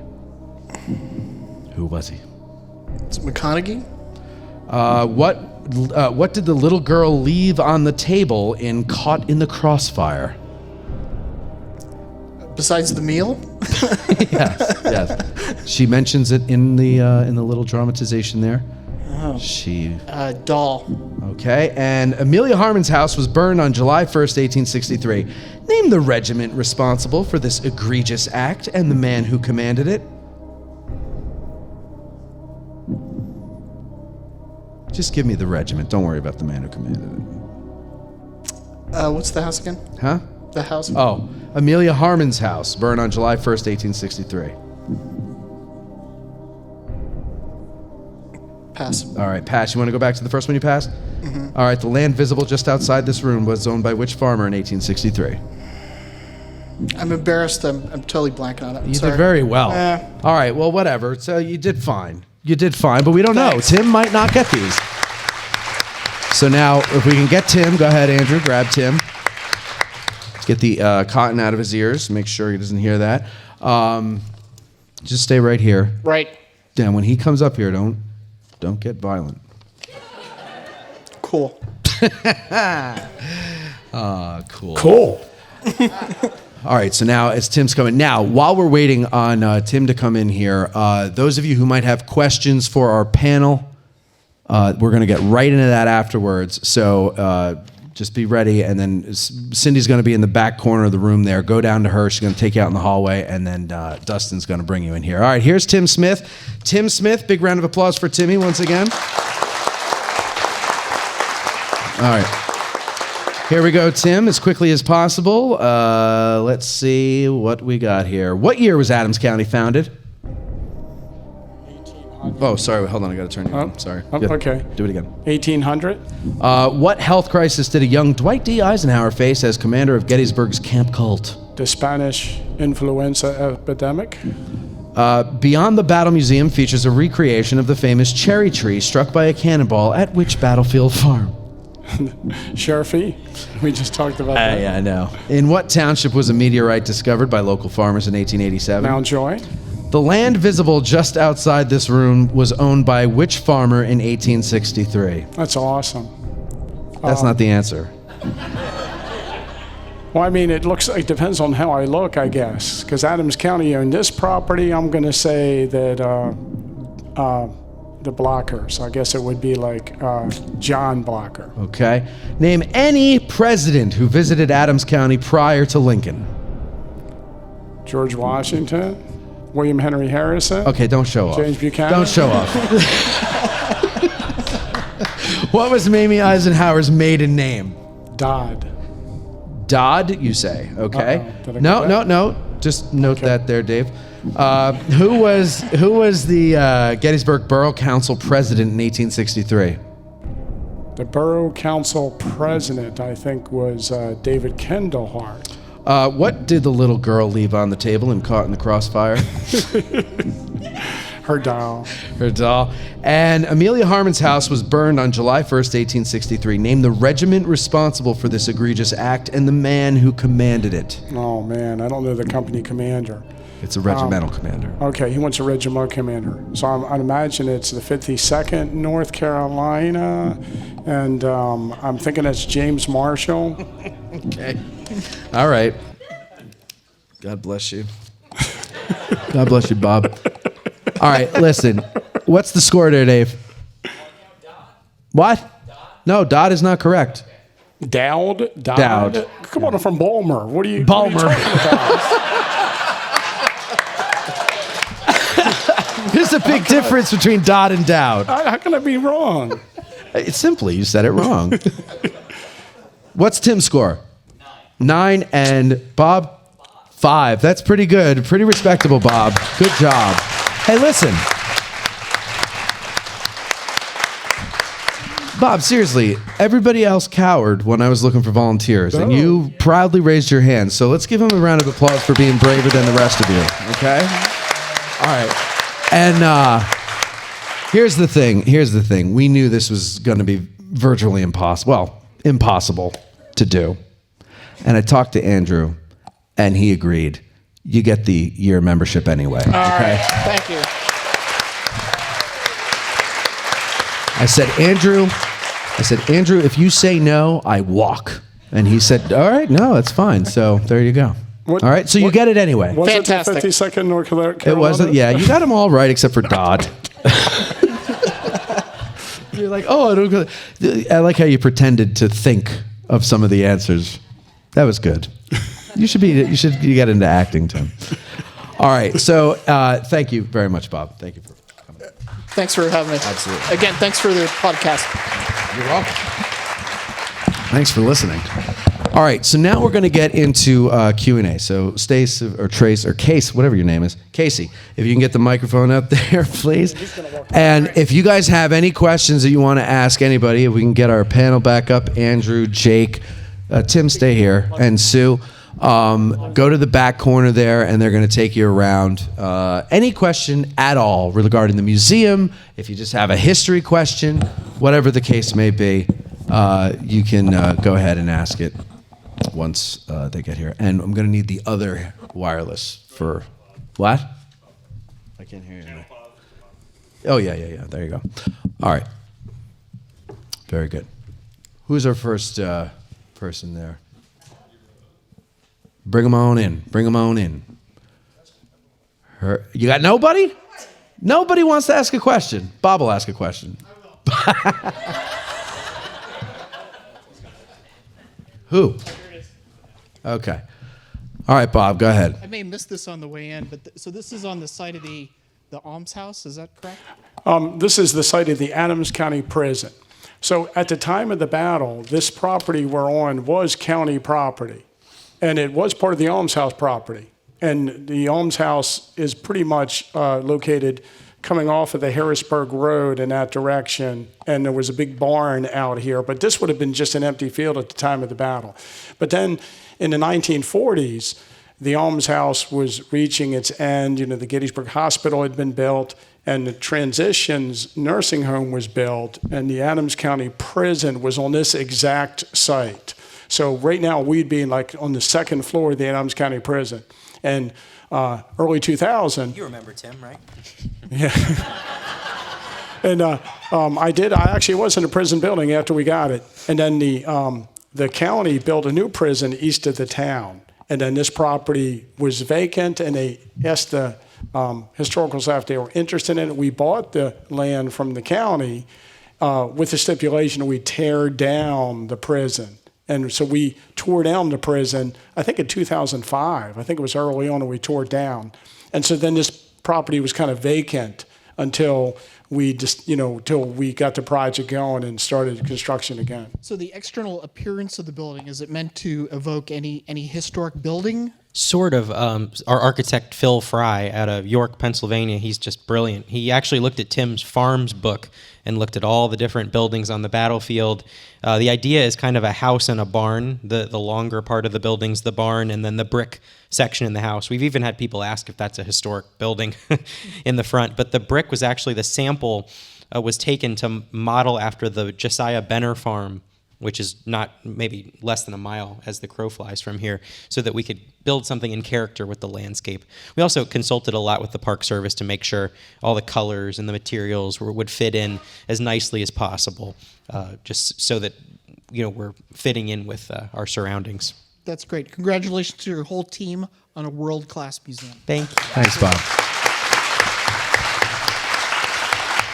Now, I'm surprised more people don't want to ask questions of Tim and Sue and Andrew here, but we got somebody. Go ahead. Go.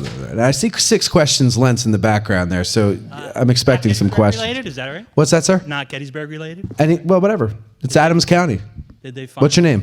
Chris. Chris, go ahead. Did they find the 2 German POWs? Oh, that escaped? Well, Yeah. we have the sign in the World War II. Yes, they were captured. Wasn't they captured in York, Pennsylvania a few days later? Do you Right. remember that? Yes. So what's the story? Give us the story there. On one of the panels, he's talking about in the World War II section of our museum, on the stanchion in the middle of the more modern history section, we have a thing about the prisoner of war camp that was established in the fields of Pickett's Charge in 1944. And what's interesting, I didn't realize, I guess, until we were working on that, was that they were building the camp, so the fences weren't really up. German POWs were building the camp that would hold them, and during the construction, 2 of them escaped. And it took a little while, but their pictures are in the newspaper. Have you seen these men? They did recapture them in York. But I think people were surprised to find out that during World War II, there was a prisoner of war camp on the fields of Pickett's Charge. Go ahead. You can still go out there along the Emmitsburg Road and see a culvert pretty far north. It's almost across, like just south or just west of the Bryan Farm. So you go down to the Emmitsburg Road, cross over, and there's a culvert there. Supposedly, the story has it that they crawled through that culvert to escape. Is it true? I think I heard this on a tour sometime that a lot of the POWs, when the war was over, were like, let's just stay here. Is that true? Some did. I think we know of a couple created families locally, and especially actually in the Chambersburg area. There's an entire Italian American community that comes out of the Italian POW camp that was located near Chambersburg. That's interesting. In fact, they made things very nice for those prisoners. From what I understand, they had them, riding around with an American family, eating apple pie and riding in a convertible through the an country. exchange student. Yeah. And then they took pictures and then dropped these as propaganda all over southern Italy. And the Italians, I'm Italian, so they once they saw the pie and the smiling American family, guns were thrown down. And, Right. And a lot of them came to Chambersburg. So there is some truth to that, but we just don't know how many. Almost like Henry Kidd Douglas. If you read I Rode with Stonewall, the best time of his entire life is when he's a prisoner in Gettysburg and he's hanging out, Yeah. This is an aside. Time off. Tim could tell you more about this, but there actually is a Confederate deserter at the Battle of Gettysburg who stays behind and marries a local girl. And his descendants are all, we know them well. They are supporters of the museum. But Milas Wilson of the 16th North Carolina Scales Brigade. Okay. He stayed. He's not the one who the family hid, is he? Yeah, and then Harriet Hamilton Bailey, her family took him in and dressed him up as one of their sons, and he just stayed. Yeah. He's buried in Evergreen. Yeah, he's buried in Evergreen Cemetery. Now, there's some dispute about whether he was wounded in the battle. Afterwards he says he's wounded in the battle and is cared for by the family in a hospital, and then is taken in by the family and stays there. But then when you look at his service record, he goes AWOL before the battle. I guess that's an opportunity for a lot of people who maybe ended up in the Southern Army that didn't really feel that strongly about it. The Southern Army invades Pennsylvania. Hey, you go AWOL here. The Southern Army leaves. It's great. Sure. Yeah. Okay. Anybody else have a question? Oh, 6 questions, Lentz. There he is. Walk on up there, Mike Lentz. There he is.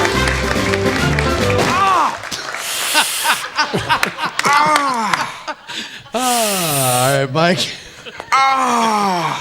Glad to say, Mike, you haven't been hurt in almost a year, I think, right? Yeah. Yeah, I mean, you're on a Good winning streak streak right now, here. yeah. That's good. Exactly. I'm so happy for you. Mike often falls.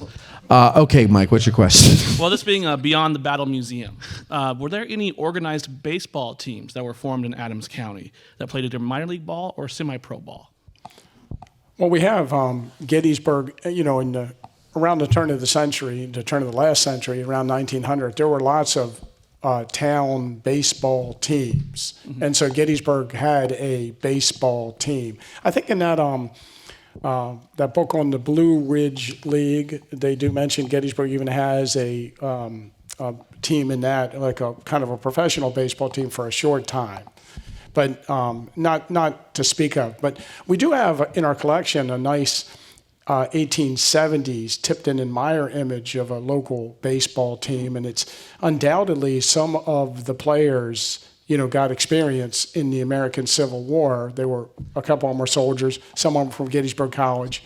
I always like the early baseball teams are always called like the Gettysburg Nine or the New Oxford Nine. Right. They don't have like real names, but we do. I have searched baseball in the newspaper, and early on after the Civil War, there are baseball is being played here. Sometimes the score is like 21-19 and stuff like that. Of course, we have some stuff on the baseball in our museum because, of course, we want to tell the story of Eddie Plank, the most famous, athlete to come out of the area probably. But, he played for the Philadelphia Athletics. And he went, if I can tell a story here just briefly. Sure. He was a local kid, then he played around. You can find his name in the newspapers playing for New Oxford, or he was from near Table Rock, if they had a team sometimes, or he was kind of a ringer. People would get him to play for their team. And he, was a dominant pitcher. I think I found an article when he's in one of these little town teams, and he has like 17 strikeouts in a game. Gettysburg College wanted him. And so he's not very educated. So Gettysburg College enrolled him into a thing called the Gettysburg Academy, and it was a school that you went to prepare to take the test to enter the college. So it was kind of a preparatory school for Gettysburg College. And then when they put him in that school, they enrolled him in it, and then they put him on their baseball team. But there's no evidence that he ever really went to Gettysburg College or even went to the preparatory school. And then so he's kind of he's dominating on their team. And then I think off the top of my head, I shouldn't talk off the top of my head. I think it's 1901. Gettysburg's playing Dickinson, and a scout for the Philadelphia Athletics sees him because he's there to scout some other players and sees Eddie Plank. That was like a Wednesday. On Saturday, a few days later, he's starting pitcher for the for the Philadelphia Athletics against the Washington Senators in Washington, D.C., and he wins the game. Wow. So, I mean, he just crazy how good he was. Thank you, Mike. Any other ones? You have 5 more left. I got here late, so I you missed everything. Yeah, All right. missed everything, so I don't Well, know. I'm glad to see you. I'm glad you're here. I have a question, and if anybody else has a question, just walk up to the microphone.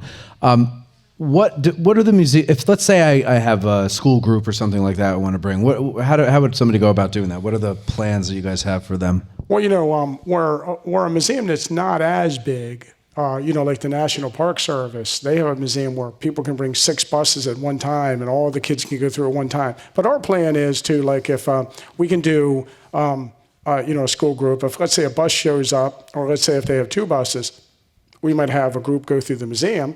And then also we have some educational programs. So we can do a group and we can have one group up here in the event center, or we have a seminar room downstairs. I don't think we had it open today. No, but I saw it We have a yesterday. classroom downstairs where we can hold part of the group, and we can do a program there, or if it's a bigger group, a program here. And we've developed educational programs for kids. And one of them, Debris of Battle, about what the area was like in the aftermath of the battle. We have a Caught in the Crossfire program where we, Children of the Battlefield, Treasures of the Adams County Historical Society. And, even for adults, we have the Eisenhowers at Gettysburg, where I'm probably going to pronounce her name over and over again. But we have Miss these Dodd. programs developed that we can present to groups while the other part of the group's in the museum, and then we can switch the groups out. So we have Abby Hoffman, who is our events coordinator. You can contact the Historical Society and you can get your group in here to the museum. So, How would they go about contacting the Historical Society or Abby directly? you can get on our website and just email our website, and we'll direct the email to them. Yes, email our website. www. On the worldwide interweb. Yes. Go onto our website, and then you can find the email on the website. Tweet me on Facebook. Yeah. But What? an important point, we would love to host students from all across the country, Sure. but Adams County students come here free of charge. There you go. That's nice. We've already booked a lot of groups for this year, so it's very exciting. And Tim will be giving the more advanced version of those programs just about every weekend through our busy season. So you can come out and see those for free, either up in this room or downstairs. And we have a lot of events in our grand opening we're excited about. We have Susan Eisenhower, Jeff Shera, Tim, Gary Edelman, and Bill Frasnito, Sue Boardman. It's a great lineup for April 15th and 16th, and we'd love to have you come back and see some of that as well. Yeah. Right. So you mentioned all of those guests that you're going to have there. What can people expect to do with them? So most of those events will be up here. It'll be kind of conversations and programs, but downstairs we'll have timed entry for the museum. A lot of those tickets have already sold. There are still some left, but since you already saw the museum, you might want to just come for the events. They're all free except the evening panel is a very small charge, just so we can kind of control the number in the room. It's already sold over 100 tickets, I think. But it's Bill Frasnito, Sue Boardman, Tim Smith, Gary Edelman talking about Bill's collection and more broadly early photography at Gettysburg. I think the panel's called A Journey in Time. And then on the 15th, we're actually going to cut the ribbon for the Frasnito exhibit, which is downstairs at the end of the hall. We're still working on finalizing that now, but it's really phenomenal. It's probably one of the best private collections of Gettysburg-related materials out there. And as they mentioned earlier. I remember when you let me come through here before anything was here, just a shell. And we went back to the barn with all the artifacts that you have there. And so much cool stuff. It smelled like my grandparents' house, but it was such cool stuff there, and all different types of things. It's not just battle related. It's just, and normal like household things, but then you hear the story behind them and it's like, oh, that's cool. So you have a lot of stuff to see here, and I'm sure you're going to be taking some of those things out once in a while and putting them on special display, right? Absolutely. Yeah. Tim has like 5 ideas and one of them's good, I think. But dolls and Christmas ornaments and toys, coffins. That one, that might be our best idea. Actually. Yeah. But we have over 1 million items. Piano. Over 10,000 three-dimensional objects in our collection in our storage building in the back behind this building. And so over time we hope to make that accessible too through maybe open storage tours where you can go back and see some of these items, or changing exhibits in the lobby or in our changing gallery. The collection's huge. We're still unpacking literally from having these materials crated for over a decade, and even before that they were in an old building at the seminary where we didn't really have a command of every item. And there are stories that we keep discovering. In the museum there's a ironing board that we had in our collection, and if you didn't know what it was you might just toss it out. But we looked up the provenance or the story we had in our records for that item, and it said it was a body board used to take the victims of the Spanish flu out of Camp Colt during the First World War. And they had run out of gurneys and they started using ironing boards. And it came from a local undertaker who I believe wrote the actual note explaining what it was. Okay. So, those are the types of things that we continue to find as we open more boxes. It's very exciting. Do you get a sense that Adams Countyans realize that something like an ironing board might be a little bit more historically significant than someone from some other area that didn't have such important American history occur in it? They were German. They throw nothing. That's true. We have too many coffins. Okay. Okay, very good. No other questions, folks, huh? Everybody's done. We're all done for the night. Okay, very good. That's what we're going to do then. Sue, one more thing. Survey. You have surveys on your table. Yes. Would you do us a great honor and fill them out, please, and then let them there on the table? Also, you'll notice that there are postcards on the table. Take them home with you and take a picture of those weird-looking things on the back and see where it leads you. It might lead you somewhere that would help us do more shows like these. Listen, before we go, folks, I want to thank a whole bunch of people, if I may. Of course, the Adams County Historical Society, Andrew and Abby Hoffman, did a great job helping us out. Is Abby out there? I don't know. I can't see. Abby's got to be somewhere. Community Media, Mark back there. They filmed this. This is on YouTube as we speak. And of course, thank you to our YouTube viewers out there as well. Bigger Staff's Catering, the food that you had before, that one egg roll that Cam ate earlier, that's from Bigger Staff, so thank you to Bigger Staff. You might have gotten a sticker when you came in. That's done by 1863 Designs, Ty DeWitt. Thank you, Ty. The reason you're able to hear us so crystal clear is because of this gentleman over here, Casey Turbin, and Good Trouble Entertainment. This guy comes all the way up from Winchester, Virginia to do these for us, and we appreciate it. Thank you very much, Casey.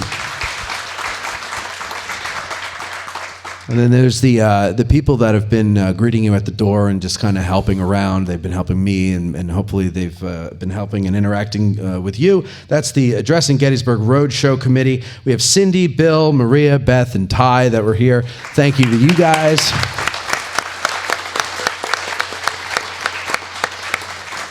Eric, the producer, I don't know where he went, but thank you for sitting up here with me, Eric, and thank you for coming down. It was great to see Eric again, ladies and gentlemen. It's always nice to hear that laugh of his, right? Like,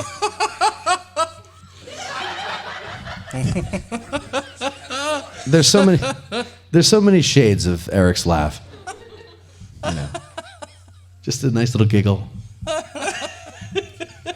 Okay. And then Dustin Harmer, and so Dustin is the new producer. Once he moves here, he'll be taking over. Dustin, And Dave Bussiere, also for helping us out. I'm sorry, Bussiere. I always pronounce it the wrong way. But Dave Bussiere, he's been scheduling me for all the guests that we've been having on lately. And so thank you very much for Dave. I couldn't do this without you. Thank you very much. Of course, Jake Borrit, Andrew, Sue, Tim Smith, thank you all for coming on and doing this with us. Thank you for asking me to come and do the show here. And thank you for leading the Adams County Historical Society to this beautiful building and everything in it. You really did a fantastic job, all of you.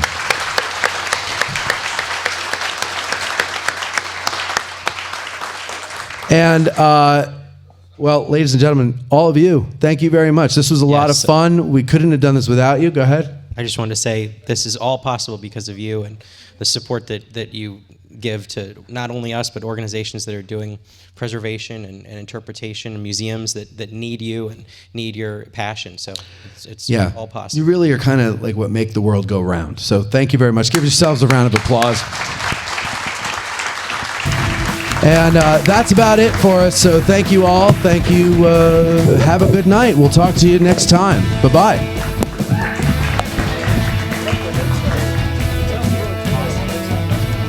Addressing Gettysburg Today is hosted and produced by Matt Callery and Veronica Brestensky, Esquire. Engineered by Colby Sumner and maybe, sometimes, someone else. Guests of the show stay wherever they want. That's not our concern. To be a guest on the show, send an email to matt@addressinggettysburg.com. Addressing Gettysburg Today broadcasts from the Gettys Bike Tour Studios. To get a 15% discount on your next tour with Gettys Bike, call 717-752-7752. I'm Huevos Grande, the voice of Addressing Gettysburg Today. Thanks for listening. There were many Union men who wept with joyful tears when they saw the honored flag they had not seen for years. Hardly could they be restrained from breaking forth in cheers while we were marching through Georgia. Hurrah, hurrah, we bring the Jubilee. Hurrah, hurrah, the flag that makes you free. So we sang the chorus from Atlanta to the sea while we were marching through Georgia. While we were marching through Georgia. While we were marching through Georgia. This concludes our broadcast.